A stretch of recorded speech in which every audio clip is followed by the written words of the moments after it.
ఇంత మండుటెండలో మన గన్నవరం నియోజకవర్గం మన హనుమాన్ జంక్షన్లో మీరందరూ వచ్చి మీ విలువైన సమయాన్ని కేటాయిస్తున్నందుకు మనస్ఫూర్తిగా మేడల పైన మిద్దెల పైన ఇంత మండుటెండలో చూస్తున్న ముందుగా మా ఆడపడుచులకి, మా అక్క చెల్లెళ్ళకి, యువతులకి, పెద్దలకి మీ అందరికీ నా హృదయపూర్వక నమస్కారాలు. దారి పొడవుతా ఎంతో ప్రేమగా స్వాగతం పలికిన రైతాంగానికి, యువతకి, గన్నవరం యువతకి, జన సైనికులకి, మబ్బుల్లో పరిగెత్తే పిడుగులు లాంటి జన సైనికులకి, తెలుగుదేశం ఉరకలేసి ఉత్సాహంతో ఎట్లాగైనా సరే అవినీతి ప్రభుత్వాన్ని గద్దె దింపాలన్న ఏకైక కర్తవ్యంతో ముందుకొచ్చిన నిలబడ్డ తెలుగుదేశం కార్యకర్తలందరికీ, తెలుగు మహిళలకి, జనసేన వీర మహిళలకి, జనసేన తరపు నుంచి, కూటమి తరపు నుంచి మీ అందరికీ నా హృదయపూర్వక నమస్కారాలు. మే 13న మనకి ఎన్నికలు, భవిష్యత్తుని దిశానిర్దేశం చేసే ఎన్నికలు మనకి. ఈ ఎన్నికల్లో మీరు గుర్తుపెట్టుకోవాల్సింది, ఈ రోజున నా పక్కన ఉన్న యార్లగడ్డ వెంకట్రావు గారు, బాలశౌరి గారు, వీళ్ళిద్దరూ ప్రత్యేకించి వైసీపీ నుంచి బయటకు వచ్చేసారు. వైసీపీ నుంచి ఎందుకు బయటకు వచ్చారు? ఆత్మగౌరవం ఉన్న వాళ్ళు ఎవరో కూడా, సిల్లీ పాలిటిక్స్ చేయని వాళ్ళు ఎవరైనా సరే, చీప్ రాజకీయాలు చేయకూడదు, మా నైజం కాదు అనుకున్న బాలశౌరి గారు, మా ఆత్మగౌరవాన్ని తాకట్టు పెట్టలేం అని చెప్పి యార్లగడ్డ వెంకట్రావు గారు, వీళ్ళిద్దరూ దాస్యం చేయలేక, ఆత్మగౌరవాన్ని చంపుకోలేక ఈ రోజున బయటకు వచ్చేసారు వైసీపీ నుంచి. యార్లగడ్డ వెంకట్రావు గారు ఆత్మగౌరవాన్ని నిలబెట్టుకోవడం కోసం ఆయన తెలుగు జాతి ఆత్మగౌరవాన్ని నిలబెట్టిన తెలుగుదేశం పార్టీలో జాయిన్ అయ్యారు. బాలశౌరి గారు ఎన్నిసార్లు, యార్లగడ్డ వెంకట్రావు గారు కూడా చెప్తా ఉన్నారు, ఎన్నిసార్లు మీరు తిట్టు, అపోజిషన్ పార్టీలను తిట్టు, టీడీపీ నాయకులను తిట్టు, జనసేన నాయకుల్ని తిట్టు, వాళ్ళ ఇంట్లో వాళ్ళని తిట్టు అంటే వీళ్ళెవరూ ఒప్పుకోలే. మాట చూడటానికి మెత్తని మనిషి, చాలా సుకుమారంగా మెత్తగా ఉంటారు బాలశౌరి గారు. గొంతు లేచిందా, కార్యకర్తలకు ఎలా నిలబడతారనేది మొన్న ఈ మధ్యన మచిలీపట్నంలో చూసాం. నాకు నిజంగా గర్వేస్తుంది. బాలశౌరి గారికి ఎంపీ అభ్యర్థిగా నిలబెట్టి జనసేన ఒక బలమైన నాయకులకి, కార్యకర్తలకి చాలా అండగా ఇచ్చిందని. నాతో పాటు వేదిక పైన నూజివీడు నుంచి పోటీ చేస్తున్న శ్రీ కె పార్థసారథి గారు నూజివీడు నుంచి పోటీ చేస్తూ ఉన్నారు. ఇంకోవైపు పెనమలూరు నియోజకవర్గం నుంచి శ్రీ బోడే ప్రసాద్ గారు పోటీ చేస్తున్నారు. రాష్ట్రం కోసం ఎంతో నలిగి పాపం ఆయన పెద్ద మనసుతోటి బందర్ అభ్యర్థిగా మీరు జనసేనకి ఇస్తే మనస్ఫూర్తిగా జనసేనకి అండగా నిలబడతానని చెప్పి టీడీపీ పార్లమెంట్ అధ్యక్షులు మాజీ ఎంపీ కొనకళ్ళ నారాయణ గారికి మనస్ఫూర్తిగా ధన్యవాదాలు తెలుపుతున్నాం. జిల్లా అధ్యక్షులు శ్రీ బండిరెడ్డి రామకృష్ణ గారికి మనస్ఫూర్తిగా నా కృతజ్ఞతలు. బాగా ఇష్టమైన నాయకులు, నేను గొడవ పెట్టుకున్న నాయకులు. ఎవరు స్నేహితులు అవుతారు? గొడవ పెట్టుకున్న వాళ్ళే స్నేహితులు అవుతారు. పవన్ కళ్యాణ్ పోటీ చేస్తానంటే దెందులూరు నుంచి నేను నెగ్గిస్తాను, గెలిపిస్తానని చెప్పిన చింతమనేని ప్రభాకర్ గారికి మనస్ఫూర్తిగా నా హృదయపూర్వక నమస్కారాలు. ఆయనతో గొడవ పెట్టుకోవడం కూడా అందంగా ఉంటుంది. నాకు ప్రేమ ఉన్న చోట గొడవ ఉంటుంది. ఏం ప్రభాకర్ గారు? మా ఇద్దరికి ఆ సామరస్యం కుదిరింది. అంటే గొడవతో స్టార్ట్ అయిన మైత్రి చాలా బలంగా ఉంటుందని చెప్తారు. గొడవతో స్టార్ట్ అయిన మైత్రి ఏమంటారు? బండి మీద ఎక్కారు, మిమ్మల్ని అడుగుతూ ఉన్నా.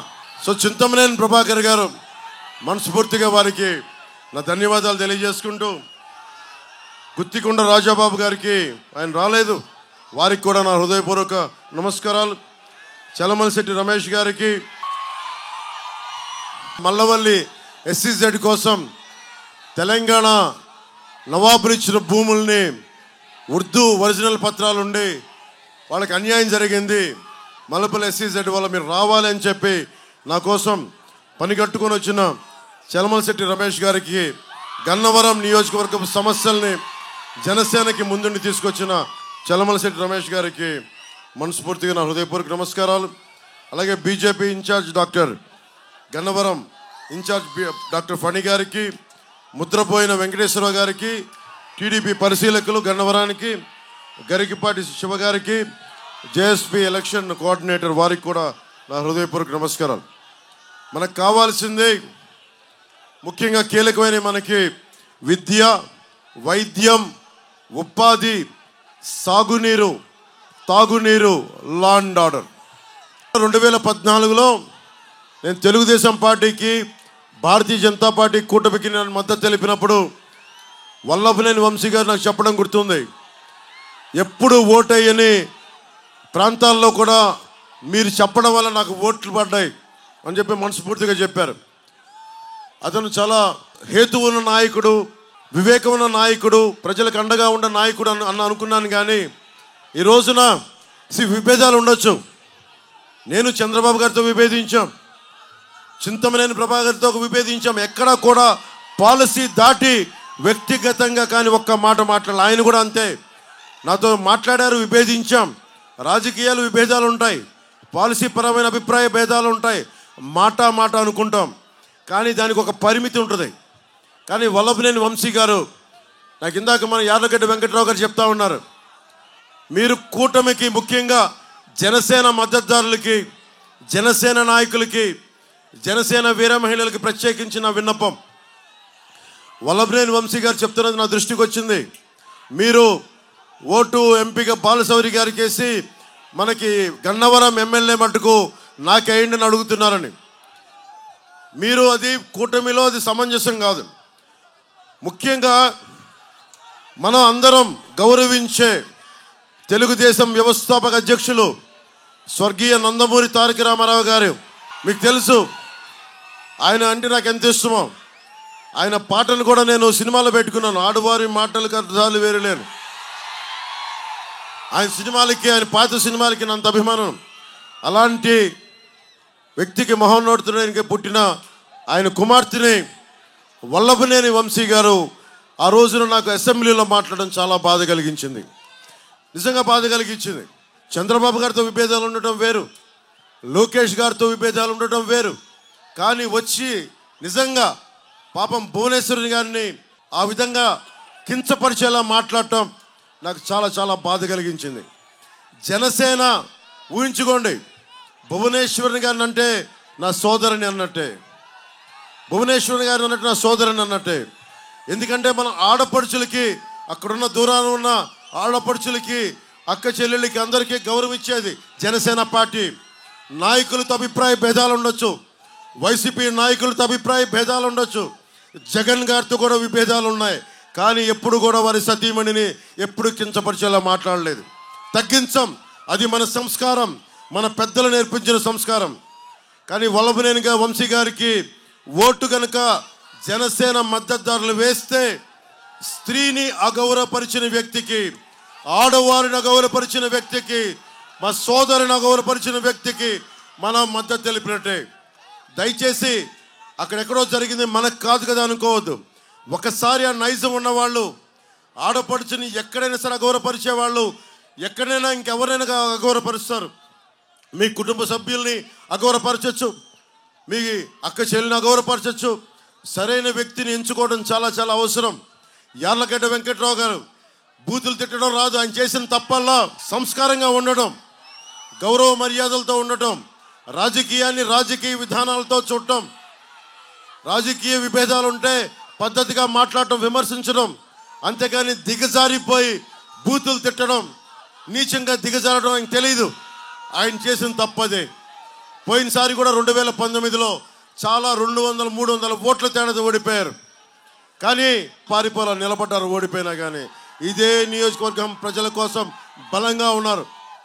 ఎన్ఆర్ఐ అమెరికాకి వెళ్ళిపోయిండొచ్చు, సుఖంగా ఉండొచ్చు, కానీ లేదు, నిలబడాలి, మన నియోజకవర్గానికి ఓడినా నిలబడాలని చెప్పి పార్టీని కూడా వదల్లా. అలాంటి వ్యక్తిని నువ్వు మాట్లాడితే పవన్ కళ్యాణ్ గారిని తిట్టు, చంద్రబాబు గారిని తిట్టు, పవన్ కళ్యాణ్ తిట్టు, వాళ్ళ ఇంట్లో వాళ్ళని తిట్టు అంటే అది నా సంస్కారం కాదు. నేను అలాంటి దిగజారుడు పనులు చేయలేను. అన్ని మాటలందుకు ఆయన ఆత్మాభిమానంతో, ఆత్మగౌరవంతో బయటకు వచ్చేసారు. అలాంటి వ్యక్తికి ఈ రోజున నేను 2 చేతులెత్తి మీకు ఆర్థిస్తున్నాను, అభ్యర్థిస్తున్నాను. ముఖ్యంగా జనసేన మద్దతుదారులకి బాధ్యత మన మీద ఉంది, మన మీద బాధ్యత ఉంది. నేను తగ్గి మిమ్మల్ని అందరినీ గెలిపించదనుకున్నాను. ఇక్కడ నేను తగ్గాను. ఎందుకు తగ్గానంటే రేపొద్దున మన గన్నవరం నియోజకవర్గం నుంచి ప్రజాప్రతినిధులు, విద్యావంతులు, సామాజికవేత్తలు నాకు ఒక విజ్ఞాపన పత్రాన్ని ఇచ్చారు. దాంట్లో ముఖ్యంగా వాళ్ళు అడిగింది ఒకటే, మీ అందరి భవిష్యత్తు కోసం అడిగారు. బందర్ పోర్ట్ని అభివృద్ధి చేయమని చేయండి. Machilipatnam to Kalluru bypass NH 216 హైవేని ఏర్పాటు చేయండి. చట్ట ప్రకారం భూములు కోల్పోయిన వారికి నష్టపరిహారం ఇప్పించండి. గన్నవరం ఎయిర్పోర్ట్స్ కోసం సేకరించిన భూములకి ల్యాండ్ పూలింగ్లో అమరావతిలో ప్లాట్లు కేటాయించండి, కౌలు బకాయిలు ఇప్పించండి అడుగుతా ఉన్నారు. ఉన్న ఎమ్మెల్యే బ్రహ్మలింగయ్య చెరువుని మట్టి దవ్వేశారు. చెరువులను కాపాడుకోవాలి మనం. అలాంటి చెరువుల్ని వీళ్ళు మట్టి కింద తవ్వేసుకుంటున్నారు. వందల కోట్లు దోచేశారు ఇక్కడ. కానీ బ్రహ్మలింగయ్య చెరువుని విద్యావంతులు, మేధావులు, సామాజికవేత్తలు అడుగుతూ ఉన్నారు. బ్రహ్మలింగయ్య చెరువుని రిజర్వాయర్ గాను, పర్యాటక అభివృద్ధి గాను, మరియు సాగునీరు, తాగునీరుని అందించమని కోరుకుంటూ ఉన్నారు. గన్నవరంలో IT కారిడార్ని పెట్టండి. మనకి మల్లపల్లిలో పూర్తి స్థాయిలో పరిశ్రమలను ఏర్పాటు చేయండి. అలాగే విజయవాడ ఏలూరు మధ్యలో రైల్వే లైన్ క్రాసింగ్ నెంబర్ 33-4 వద్ద అండర్ పాస్ ఏర్పాటు చేయాలి. అంటే ఖచ్చితంగా అది రైల్వే లైన్ కాబట్టి మన బాలశౌరి గారు గాజు గ్లాసు గుర్తు మీద ఆయనే మాట్లాడగలరు. ఇవన్నీ ఆయన మాట మెత్తగా ఉంటుంది. గొంతెత్తితే పగిలే కొద్ది గాజు ఎంత పదునెక్కుద్దో ఆయన అంత పదునెక్కే మనిషి, పదునున్న మనిషి ఆయన. అలాగే NH 16 వేలూరు క్రాసింగ్ని కూడా జాతీయ రహదారికి అండర్ పాస్ ఏర్పాటు చేయమంటా ఉన్నారు. 2 అండర్ పాస్లు కోరుకుంటా ఉన్నారు, బ్రిడ్జిలు కోరుకుంటా ఉన్నారు. ఇవన్నీ కొన్ని కేంద్ర ప్రభుత్వం పరిధిలో ఉన్నాయి, కొన్ని రాష్ట్ర ప్రభుత్వ పరిధిలో ఉన్నాయి. వీటన్నిటిని మనస్ఫూర్తిగా మేము బాధ్యత తీసుకొని పూర్తి చేస్తామని నేను మీ అందరికీ మాటిస్తున్నాం. నేను ఇదే ఈరోజు అడుగుతూ ఉన్నాం. నేను పని చేస్తాను, పిఠాపురం నుంచి పోటీ చేస్తున్నాను, పని చేస్తాను, మేమందరం కలిసి పని చేయిస్తాను. ముఖ్యంగా సిబ్బంది కొరతతోటి మీరు అడిగారు కదా జగన్కి, మీరు చాలామంది ఓటేసి ఉండొచ్చు పోయినసారి. మెగా DS నువ్వు చొక్కా చించుకున్నావు, నువ్వు షారుఖ్ ఖాన్ లాగా ఉన్నావు, ఒక్కొక్కరికి ఒంటి మీద బలం, అస్సలు కొవ్వులు లేకుండా బలంగా ఉన్నారు. మీరు కోరుకుంది ఏం కావాలి? నీకు ఉపాధి అవకాశాలు కావాలి, విద్యా అవకాశాలు కావాలి. ఏం కావాలి నీకు? మీ అందరికీ ఉపాధి అవకాశాలు కావాలి. ఉపాధి అవకాశాలు ఎలా వస్తాయి? మద్యం అమ్మేవాడు ఉపాధి అవకాశాలు ఇవ్వగలడా? గంజాయి అమ్మేవాడు ఉపాధి అవకాశాలు ఇవ్వగలడా? ఎవడు ఇవ్వగలడు ఉపాధి అవకాశాలు? బాధ్యతగా ఉండే ప్రజాప్రతినిధుల కూటమే మనకి బాధ్యతగా మీకు ఉపాధి అవకాశాలు అందించగలదు. 30,000 మంది ఆడపిల్లలు, తల్లులు ముందు చెప్తా ఉన్నాను, 30,000 మంది ఆడపిల్లలు అదృశ్యం అయిపోతే ఒక్క ప్రజాప్రతినిధి మాట్లాడాల. వల్లభనేని వంశీ గారిని అడగండి, రేపు పొద్దున కనిపిస్తే నమస్కారం చెప్తాను, అన్నీ చేస్తాను. కానీ పాలసీ పరంగా నా సొంత రక్తం అయిందైనా సరే నేను విభేదాలు పెట్టుకుంటాను. వల్లభనేని వంశీ గారు నాకు తెలిసి ఉండొచ్చు, 2014లో ఆయనకి మద్దతు తెలిపి ఉండొచ్చు. కానీ ప్రజాక్షేమం కోసం, రాష్ట్ర హితువు కోసం ఈ రోజున జనసేన మద్దతుదారులు ఆయనకి దయచేసి ఆయన మాటల వల్ల పడొద్దు. ఆయన డబ్బులు ప్రలోభాలు పెడతారు, దానికి పడకండి. 2,000 రూపాయలకి దయచేసి మనం లొంగిపోతే మీ బంగారు భవిష్యత్తుని మీరే పాడు చేసుకునే వాళ్ళు అవుతారు. ముఖ్యంగా జనసేన మద్దతుదారులకి 2 చేతులెత్తి నమస్కరిస్తున్నాను. నేను ధర్మం కోసం పోరాడుతున్నా. ధర్మందే గెలుపు, ధర్మందే విజయం, పొత్తుదే గెలుపు, కూటమిదే పీఠం. రాగానే మెగా DSCని మనకి నోటిఫికేషన్ విడుదల చేస్తాం. అలాగే ఎస్ఐ ఉద్యోగాలకు కానీ, ఎస్ఐ రిక్రూట్మెంట్ కానీ, మనకి కానిస్టేబుల్ రిక్రూట్మెంట్ కానీ జరగల. అందరికీ, ఉద్యోగులందరికీ కాంట్రిబ్యూటరీ పెన్షన్ స్కీమ్ని తిరిగి దాన్ని ఎలా తీసుకురావాలి, దానికి ప్రత్యామ్నాయ మార్గాలు ఎతికి దానికి అండగా నిలబడాలి. ప్రతి ఉద్యోగికి నెల జీతాలు సక్రమంగా వచ్చేలాగా కాంట్రిబ్యూటరీ పెన్షన్ స్కీమ్కి సంవత్సరంలోపు ఒక పరిష్కార మార్గాన్ని కనుక్కుంటామని నేను మీకు మాటిస్తున్నాను. గన్నవరం కామ్రేడ్ సుందరయ్య, పుచ్చలపల్లి సుందరయ్య మీకు ఎంతమందికి తెలుసో తెలియదు. మీలాగే ఎర్ర కండువాలు కట్టుకొని దోపిడీ చేసే ఒక్కొక్కడి మీద పోరాటం చేసినాడు. ఆ ఎర్ర కండువా విప్లవానికి చిహ్నం, విప్లవానికి గుర్తు, మార్పుకి గుర్తు. ఆ ఎర్ర కండువ గుర్తుపెట్టుకుని పుచ్చలపల్లి సుందరయ్య గారు తెలంగాణ సాయుధ పోరాట యోధుడు, కమ్యూనిస్ట్ యోధుడు. జగన్ కథలు చెప్తాడు, క్లాస్ వార్ కథలు చెప్తాడు. క్లాస్ వార్ ఉన్నాడు, ఏం చేశాడు? కూర్చోబెట్టి సారా కొట్లు పెట్టాడు, సారా ఫ్యాక్టరీలు పెట్టాడు, 40,000 కోట్లు దోచేశాడు. భవన నిర్మాణ కార్మికులు కండను కరిగించి రక్తాన్ని ధారపోసి మనందరం కలిసి ఒక 450 కోట్లు భవన నిర్మాణ కార్మికుల సంక్షేమ నిధికి ఇస్తే సంక్షేమ నిధిని దోచేసిన వ్యక్తి. ముఖ్యంగా భవన నిర్మాణ కార్మికులు దారి పొడవుతో నాకు నమస్కారాలు తెలియజేస్తుంటే వారికి ఒకటే చెప్తా ఉన్నాను, భవన నిర్మాణ కార్మికులకి మేము మీకు అండగా ఉంటాం.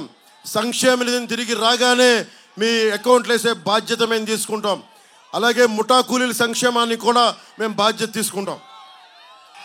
కనకదుర్గమ్మ గుడి ఇక్కడ ఎర్రతి వాళ్ళు చూస్తామంటే చాలామంది కనకదుర్గమ్మ వారికి వెళ్తారు.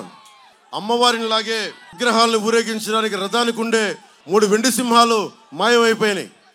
మాట్లాడితే ఏం మాట్లాడుతున్నారు? ఒక్కొక్కళ్ళు మాట్లాడితే సింహాలు పోతాయి. ఏం చేసుకున్నా? మేడలు కట్టుకుంటావా, మిద్దెలు కట్టుకుంటావా అంటున్నారు. కాల్మనీ కేసులో పోలీస్ స్టేషన్ చుట్టూ తిరిగిన వ్యక్తి ఈ వైసీపీ ప్రభుత్వం వాళ్ళని తీసుకొచ్చి మనకి చైర్మన్ బాధ్యత ఇచ్చారు. వాళ్ళకి ఏదైనా మాట్లాడితే అమ్మవారి విగ్రహాలు పోతే కూర్చోబెట్టి ఏం మాట్లాడుతున్నాం? అమ్మవారి విగ్రహాలు ఏం చేయించుకుంటాం? మేడలు కట్టుకుంటాం, మిద్దెలు కట్టుకుంటాం అన్నారు. ధర్మాన్ని, అన్ని ధర్మాలకి, ఇస్లాం ధర్మానికి, మనకి Abrahamic religions, Christianity, Jesus Christ ఆయన ముందుకు తీసుకెళ్ళిన క్రిస్టియన్ మతాన్ని కానీ నిజానికి గుండెల్లో పెట్టుకున్న భారతదేశ ధర్మాన్ని, సనాతన ధర్మాన్ని వైసీపీ నాయకులు దెబ్బలాడుతా నీచంగా ఉంటే ఒక్క వైసీపీ నాయకులు మాట్లాడాల, వల్లభనేని వంశీ గారు మాట్లాడాల, అందరూ కించపరిచారు. మీరు ఇష్టపడే దేవతల్ని, దుర్గమ్మ వారిని, వెండి సింహాలు పోతే అగౌరవపరిచే వ్యక్తుల్ని మీరు ఎన్నుకుంటారా లేదా అనేది మీ మనస్సాక్షికి వదిలేస్తున్నాం. ఏ దేవత అయినా సరే, అల్లా అవ్వచ్చు, జీసస్ అవ్వచ్చు, అమ్మవారు అవ్వచ్చు, మనం ఎవరినైతే పూజిస్తామో వాళ్ళని అగౌరవపరిస్తే అగౌరవపరిచిన పార్టీని, అగౌరవపరిచిన ప్రజాప్రతినిధుల్ని, వాళ్ళతో సంఘటితమైన వ్యక్తుల్ని మనం వెంట వేసుకుంటే మన ధర్మాన్ని మనం అవమానం చేసుకున్నట్టు. ఏ స్థాయికి దిగజారిపోయారంటే నకిలీ టికెట్లు, దేవస్థానం దర్శనం టికెట్లు నకిలీ కొట్టి మరి డబ్బులు చేసుకున్నారు. నాకు బాగా బాధపడింది భువనేశ్వర్ గారిని అంటాం. ఏ కూతురు, ఏ తండ్రికి కూడా, ఏ కుటుంబ సభ్యుడికి కూడా అలా బాధ రాకూడదు. అందుకని వైఎస్ జగన్ కనుసన్నల్లో మెలగటానికి ఏ స్థాయికైనా వైసీపీ నాయకులు దిగజారిపోతారని ఈ వేదిక మీద ఉన్న వాళ్ళ మేమెవరూ స్నేహితులం కాదు. ఉన్న పార్థసారథి గారు కానీ, వెంకట్రావు గారు కానీ, ఎవరున్నా కానీ, ప్రభాకర్ కానీ మేమెవరూ స్నేహితులం కాదు. కానీ మేమందరం కలిసి వచ్చాం మీ భవిష్యత్తు కోసం, మీ సంక్షేమం కోసం. కానీ అందరికీ విలువలు ఉన్నాయి. రాజకీయం చేస్తారు కానీ దానికి పరిమితులు ఉంటాయి. యుద్ధానికి కూడా పరిమితులు ఉంటాయి. మనకి కురుక్షేత్రంలో కూడా పరిమితులు ఉంటాయి. రాత్రుల పూట యుద్ధం చేయకూడదు, ఈ అస్త్రాలు వాడకూడదని. అలాగే మొన్న మధ్య జరిగిన ఇజ్రాయెల్ పాలిస్తున్న వారిలో కూడా మనం కూర్చోబెట్టి జెనీవా కన్వెన్షన్ ప్రకారం మేము ఈ ఆయుధాలు వాడకూడదు, కెమికల్ వెపన్స్ వాడకూడదు, నియమాలతో ఉంటుంది యుద్ధం కూడా. కానీ మన రాష్ట్ర రాజకీయాలకి నియమాలు లేవు, దిగజారిపోయారు. ఈరోజు వైఎస్ జగన్ బాధపడిపోతున్నాడు. కూటమంతా నా మీద కక్ష కట్టింది, ప్రత్యర్థులంతా ఏకమై నన్ను ఓడించడానికి ఉన్నారని. అరే అపోజిషన్ ఉంది, నిన్ను గెలిపించడానికా ఉంది, మేము గెలవడానికా? ఆ లాజిక్ ఏంటి బాబు? నాకు అర్థం కాదు.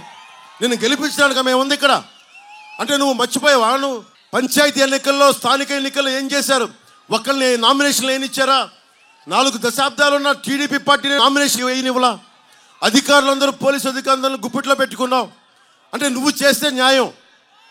ఇక్కడ మా ప్రభుత్వం ఉంది, ఎలక్షన్ కమిషన్ నిర్ణయించుకుంది. మీరు తప్పులు తడకలతో అధికారులు చేస్తూ ఉంటే మార్చింది. అంటే నీకు అధికారులు పోతే అంటే నీకు భయపడేస్తే ఎలక్షనీరింగ్ చేయనివ్వరని. అంటే మీ సంక్షేమం, ఇక్కడున్న అందరు పొద్దు నుంచి ఇంటర్వ్యూలు చెప్తా ఉన్నా, సంక్షేమం అభివృద్ధి 2 పక్క నడవాలి. నేను కౌలు రైతులుగా నీ కోట్ల రూపాయలు ఇవ్వగలిగానంటే నేను సినిమా చేశా, భీమ్లా నాయక్ చేశాను, ఒక వకీల్ సాబ్ చేశా, నేను ఒక్కరిని షూటింగ్ చేస్తే కనీసం ఒక రోజుకి 1000 మంది బతుకుతారు, జీతపత్యాలు తీసుకుంటారు, తిండి ఉంటుంది, కుటుంబాలను పోషిస్తాం. కానీ అలాంటి అభివృద్ధి ఉంటేనే కదా మనం ఏదైనా చెయ్యాలి. డబ్బులు లేకుండా ఎక్కడి నుంచి సంక్షేమం పట్టుకొస్తాం? కూటమి ఒకటే అనుకుంటుంది, చంద్రబాబు గారు కానీ, నేను కానీ, మోదీ గారు కానీ ఒకటే అనుకుంటున్నాం. అభివృద్ధి మనకి సంక్షేమ కార్యక్రమాలు పక్క పక్కన ఉండాలి, జోడు గుర్రాల్లాగా పక్క పక్కన వెళ్ళాలి. అందుకని సంక్షేమాన్ని వీళ్ళు ఎంత ఇస్తున్నారో మీరు మేనిఫెస్టో చూశారు. ప్రతి మహిళకి 3 సిలిండర్లు రాగానే, యువతకి మెగా డిఎస్సి, ప్రతి సంవత్సరం 4 లక్షల ఉద్యోగాలు, అన్నిటికంటే కూడా సాగునీరు, ముఖ్యంగా మనకు కావాల్సిన ఇన్ఫ్రాస్ట్రక్చర్, రోడ్ల నిర్మాణం అన్నీ తొందరగా పూర్తి చేస్తాం. అన్నిటికీ మించి ఆడబిడ్డలు క్షేమంగా వెళ్ళాలంటే లా అండ్ ఆర్డర్ చాలా బలంగా ఉండాలి. ఒక్కొక్కరికి మన చింతమనేని ప్రభాకర్ గారు అన్నారు, గట్టి వ్యక్తి, బలమైన వ్యక్తి, వైసీపీ దాష్టీకాలు తట్టుకున్న ఇబ్బంది పడి కూడా ధైర్యంగా ఈరోజు నిలబడ్డ వ్యక్తి. అలాంటి వ్యక్తి కూటమి ఉంది ఇక్కడ, బలంగా నిలబడతాం. 1800 ఉండే ఇసుకని 5000 చేశారు. ఈసారి ప్రజలు ప్రశాంతత కోరుకుంటా ఉన్నారు. మీరు చెప్పండి, బ్రహ్మయ్యలింగం చెరువుని రిజర్వాయర్గా అభివృద్ధి చేసి సుమారు 12,000 ఎకరాలకి సాగునీటి అందించాల్సిన అవసరం ఉన్న చోట విపరీతంగా మట్టి తవ్వేశారు. ఒక్కసారి నీళ్లు నిండితే ఆ ప్రాంతం మొత్తం 2 సంవత్సరాలు అక్కడే కాకుండా గ్రౌండ్ వాటర్ కూడా పూర్తి సమృద్ధి అయిపోయి చెరువుని మట్టికి వాడేశారు. ప్రకృతి వనరులు మన ఉమ్మడి హక్కు, ఒక ఎమ్మెల్యేకి వాళ్ళ అనుచరులకి కాదు. ఇది దారి పొడవుతా యువతను అడుగుతా ఉన్నా, మీకు రౌడిజం చేసే ఎమ్మెల్యేలు అంటే మీకు భయమా? మీకు అదే నా గన్నవరం సత్తా. చొక్కాలు చించుకుంటా ఉన్నారు, మీరు స్లోగనీరింగ్ చేస్తూ ఉన్నారు, చేతులు ఎత్తుతూ ఉన్నారు. మీరు మార్పుకి ముందుకెళ్ళకపోతే మీరు ఎన్ని ఎర్ర తువ్వాళ్ళు కట్టుకున్నా, పచ్చ తువ్వాళ్ళు కట్టుకున్నా పని చేయదు. ఓట్లేసేటప్పుడు మీకోసం నిలబడిన నాయకుల సమూహానికి మీరు అండగా ఉండాలి. మల్లవల్లి SEZ రైతాంగానికి నేను మాటిస్తా ఉన్నాను. ఇక్కడ ముందున్నారు ఇందాక, ముఖ్యంగా మీ బాధలు నేను అర్థం చేసుకున్నవాడిని, మీ బాధలు అర్థం చేసుకున్నవాడిని. ఇండస్ట్రియల్ పార్కులు, ఫుడ్ పార్కుల కోసం మొదలైన ఈ కారిడార్ ప్రభుత్వం వచ్చాక మొత్తం ఏది ఉద్దేశంగా ఇవ్వబడిందో దాన్ని దానికి సంపూర్తి చేయలేదు. ఇక్కడ ఇండస్ట్రీకి వచ్చే పరిస్థితులు తీసేశారు. ఎమ్మెల్యే కానీ ఎమ్మెల్యే మనుషులు కానీ ఏ పరిశ్రమ పెట్టాలన్నా మాకు ఎంత ఇస్తావు, డబ్బులు ఎంత ఇస్తావు, మాకు రాయితీలు ఇస్తాం కానీ మీకు లంచాలు ఎందుకు ఇవ్వాలి? ఇక్కడ ఉన్న వాళ్ళు ఎవరికి అవినీతికి అవసరం లేదు, డబ్బులు అవసరం లేదు. ప్రతి పారిశ్రామికవేత్తని సంపూర్ణంగా మల్లవల్లి SEZ కోసం అందరికీ అండగా నిలబడతాం. ఎవరైనా సరే మిమ్మల్ని బెదిరిస్తే మాకు చెప్పండి, మేము వచ్చి మేము మీకు అండగా ఉంటాం. అలాగే మల్లవల్లి రైతులకి పరిహారం బాధ్యత మేము తీసుకుంటాం. యార్లగడ్డ వెంకట్రావు గారు ఉన్నారు, ఆయన నియోజకవర్గపు నాయకులు, ఎమ్మెల్యేగా గెలవబోతున్నారు, ఆయన బాధ్యత తీసుకుంటారు. మన జనసేన నాయకులు ఉన్నారు, మన చలమల శెట్టి గారు ఉన్నారు, మేమందరం బాధ్యత తీసుకుంటాం. మల్లవల్లి రైతులకి పరిహారం తిరిగి ఇచ్చే బాధ్యత తీసుకుంటాం. గన్నవరం విమానాశ్రయంకి భూములు ఇచ్చిన రైతులకి పరిహారం అందలేదని చెప్పి తెలిసింది. బుద్ధవరం, కేసరపల్లి, అజ్జంపూడి, దావాజీగూడెం, మల్లాపురం, చిన్నౌటిపల్లి గ్రామాలకి చెందిన రైతులు తమ విలువైన భూముల్ని గన్నవరం ఎయిర్పోర్ట్కి ఇచ్చారు. వారికి నష్టపరిహారం అందలేదు. మేము ఆ బాధ్యత తీసుకొని మీకు నష్టపరిహారం అందిస్తాం. దానికి పామాయిల్ మొక్క 30 రూపాయలు ఉండే మొక్కని ఈ రోజున 200 రూపాయలు చేశారు. దాంట్లో కూడా దోచుకుంటా ఉన్నారు. సంవత్సరానికి ఒకప్పుడు ఎకరానికి 10,000 రాయితీ ఇచ్చేవారు, ఇప్పుడు తీసేశారు. డ్రిప్ ఇరిగేషన్ బాగా ఆధారపడ్డ ప్రాంతాలు ఇవన్నీ, వ్యవసాయం అంతా డ్రిప్ ఇరిగేషన్కి మనకు కావాల్సినంత ప్రోత్సాహక పథకాలు. పాపం నిజంగా యార్లగడ్డ వెంకట్రావు గారి గురించి ఇందాక చెప్పాను. ఆయన చేసిన తప్పలా ఆయనకి బూతులు తిట్టడం రాదు, సంస్కారవంతుడు. మీకు భయపెట్టేవాడు కావాలా? మీరు చెప్పండి, భయపెట్టేవాడు కావాలా లేదా సంస్కారంతో మీకు అండగా నిలబడే యార్లగడ్డ వెంకట్రావు గారు కావాలా? యార్లగడ్డ వెంకట్రావు గారే కదా మనకి. ఆయనకి వచ్చిన సంవత్సరంలో ఆయనకి కొత్తలో DCCB చైర్మన్గా 1 సంవత్సరం చేశారు, కానీ చాలా అద్భుతంగా చేశారు ఆయన. ఆ అద్భుతంగా చేసిన వ్యక్తి ఊహించుకోండి, ఎమ్మెల్యేగా ఉంటే ఒక్క DCCB చైర్మన్ అంత అద్భుతంగా చేసినప్పుడు రేపు పొద్దున ఎమ్మెల్యేగా గెలిస్తే మేమందరం కలిసి గన్నవరం అభివృద్ధికి మేము మీకు అండగా ఉంటాం. మీరు కోరుతున్నవి పైప్ లైన్ కావాలి, తాగునీటి సమస్య ఉంది. ప్రధానమంత్రి నరేంద్ర మోదీ గారు జల్ జీవన్ మిషన్ ఇచ్చారు. ఎక్కడా కూడా ప్రజలకి తాగునీటి ఇబ్బంది పడకూడదని ఒక్కళ్ళు ముందుకు తీసుకెళ్ళా. పైప్ లైన్ వేయటం, దాంట్లో డబ్బులు దోచేయడం, పైప్ లైన్ వేయకపోవటం. అలాగే రామవరప్పాడు, ఎన్నికేపాడు ట్రాఫిక్ సమస్యను కూడా దీన్ని సరి చేస్తాం. పోలవరం కుడి కెనాల్ని మన ఏలూరు కెనాల్తో అనుసంధానం చేస్తే ముఖ్యంగా మన రైతాంగానికి నీటి సమస్య తీరుతుంది, సాగునీటి సమస్య. అలాగే కేసరపల్లి బ్రిడ్జి నిర్మాణం, వీటన్నిటిని ముందుండి తీసుకెళ్తాం. అలాగే చింతలపూడి ప్రాజెక్టు, చంద్రబాబు గారు ఎప్పుడు వచ్చినా సాగునీటి ప్రాజెక్టులని బాగా ముందుకు తీసుకెళ్తారు. చింతలపూడి ప్రాజెక్ట్ని 3,800 కోట్లు పోయినసారి టీడీపీ హయాంలో చేస్తే ఈసారి 1 కోటి రూపాయలు కూడా విడుదల చేయలేం. మరి సాగునీటి ఎక్కడి నుంచి వస్తాయి? రైతు దుర్భిక్షంలో ఉండడా, రైతు గిట్టుబాటు ధర ఇవ్వరు, కనీస మద్దతు ధర ఇవ్వరు, సాగునీరు కూడా ఇవ్వరు. వచ్చాక మనం చింతలపూడికి ఏం బలంగా కేటాయించి దాన్ని పూర్తి చేసే బాధ్యత మనందరం తీసుకుందాం. పార్థసారథి గారు ఉన్నారు. పార్థసారథి గారు ఇలాంటి సీనియర్ నాయకులందరూ బాధ్యతతోటి మేమందరం కలిసి ముందుకు తీసుకెళ్తాం. ముఖ్యంగా యువతకి చెప్తా ఉన్నాం, యువతకి మీరు ధైర్యం చేయకపోతే మార్పు రాదు. నేను మీకోసం అన్ని వదిలొచ్చాను. నేను మీకోసం వచ్చానా లేదా, నిలబడ్డానా లేదా? ఇప్పటంలో ఏం చేశాం? మాటిచ్చా ఇప్పటంలో వైసీపీ వ్యతిరేక ఓటును చీలనివ్వనని. నాకు సరదా కాదు. మన ఆంధ్రప్రదేశ్లో ఎవ్వరూ బాధపడకూడదు, గూండాగర్దీకి భయపడకూడదు, రౌడిజంకి భయపడకూడదు. అందరూ బలంగా ఉండాలి, సమిష్టిగా ఉండాలి. విభజన ఆంధ్రప్రదేశ్ బలంగా ఉండాలి. యువతకు ఉపాధి అవకాశాలు కావాలి. మేము కోరుకున్నా, నిలబడ్డా, ఒడిదుడుకులు ఎదుర్కొన్నాం, నిలబడ్డాం. ఈ రోజున గన్నవరంలో మీకోసం వచ్చాం. ఒకటే అడుగుతున్నాం. నాతో పాటు వేదిక మీద పార్థసారథి గారు ఉన్నారు. పార్థసారథి గారు నూజివీడ్ నుంచి పోటీ చేస్తున్నారు సైకిల్ గుర్తు మీద. ఆయనకి నూజివీడ్లో ఉన్న జన సైనికులు, జనసేన మద్దతుదారులు అందరూ కూడా, ప్రజలందరూ కూడా పార్థసారథి గారిని మెజారిటీ ఇచ్చి గెలిపించమని కోరుకుంటా ఉన్నాం. బోడే ప్రసాద్ గారు పెనమలూరు నియోజకవర్గం నుంచి సైకిల్ గుర్తు మీద వారిని గెలిపించవలసిందిగా కోరుకుంటున్నాను భారీ మెజారిటీ తోటి. యార్లగడ్డ వెంకట్రావు గారు గన్నవరం, మన కూటమి అభ్యర్థి, సహనవంతుడు, ప్రతిభాశీలి, సంస్కారం ఉన్నవాడు, నిలబడేవాడు, దమ్మున్నవాడు, సైకిల్ గుర్తు మీద పోటీ చేస్తూ ఉన్నారు. తెలుగుదేశం పార్టీ కూటమి అభ్యర్థిగా వారిని భారీ మెజారిటీతో గెలిపించమండి. అలాగే బాలశౌరి గారు ఇందాక చెప్తున్నారు, చిరంజీవి గారి పాట కొడితే కొట్టాలిరా 6 కొట్టాలని. ధోని కొడితే 6 ఎలా ఉంటుంది? కొడితే కొట్టాలిరా 6 అంటారు చిరంజీవి గారి. నెంబర్ 6 పార్లమెంట్ అభ్యర్థులుగా నెంబర్ 6 బాలశౌరి గారు గుర్తుపెట్టుకోండి. మన జలసాలో ఒక డైలాగ్ ఉంటుంది, ఎదుటోడు దాడి చేస్తుంటే ఒకటే గుర్తుపెట్టుకోండి, నీ చేతిలో రాడ్డు వాడి head, rod head, rod head. అలాగా పార్లమెంట్ అభ్యర్థిగా number 6 Balashowry, number 6 Balashowry, number 6 గాజు గ్లాసు గుర్తు, నెంబర్ 6 బాలశౌరి, నెంబర్ 6 గాజు గ్లాసు బాలశౌరి, నెంబర్ 6 గాజు గ్లాసు బాలశౌరి, నెంబర్ 6 గాజు గ్లాసు బాలశౌరి.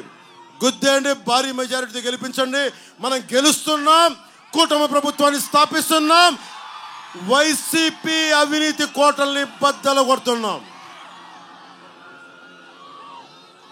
అలాగే చింతమనేని ప్రభాకర్ గారు, ఆయన నాకు ఎందుకు చాలా ఇష్టం. నాకు ఆయన అంటే ఎందుకు ఇష్టం అని అడగండి, తెలియదు, నాకు ఇష్టం అంతే. అంటే ఒక బలంగా నిలబడేవాడు. మనస్ఫూర్తిగా దెందులూరులో జన సైనికులు, జనసేన మద్దతుదారులు అండగా నిలబడండి. దెందులూరులో స్థానిక ఎన్నికల్లో మన కోసం నిలబడ్డ వ్యక్తి, మన కోసం నిలబడ్డ నాయకుడు, జనసేన కోసం నిలబడ్డ నాయకుడు.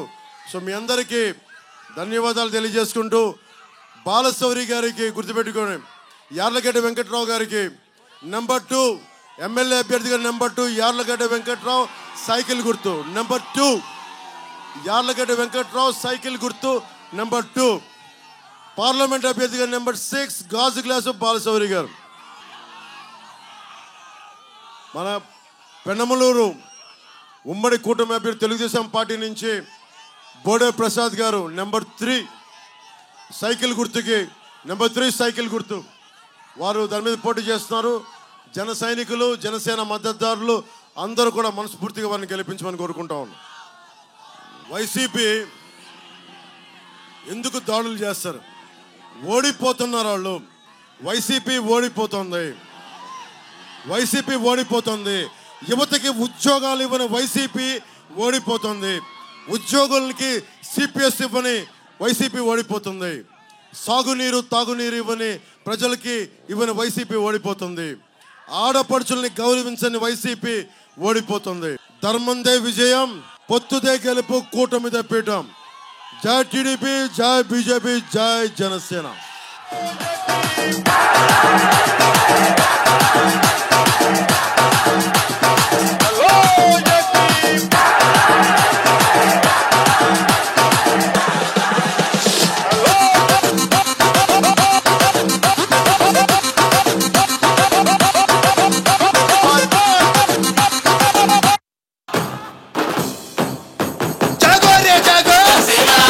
రంగమే యువతకు నేస్తాం, భవితకు నేస్తాం, విద్యార్థుల నేస్తాం, ఉద్యోగుల నేస్తాం, నిరుద్యోగులకు కార్మిక నేస్తాం, రైతన్నకు నేస్తాం, వ్యాపారుల నేస్తాం, దివ్యాంగుల నేస్తాం, వృద్ధుల నేస్తాం, మన అందరి కోసం, మనమందరి కోసం అమరావతిలో, తెలంగాణలో, పల్లెల్లోన, గల్లీలోన కులాల ఐక్యత, మతాల ఐక్యత, ప్రశ్నించేందుకు పరిష్కారమే ప్రజా రక్షణకు అవనన్న ఆశయం.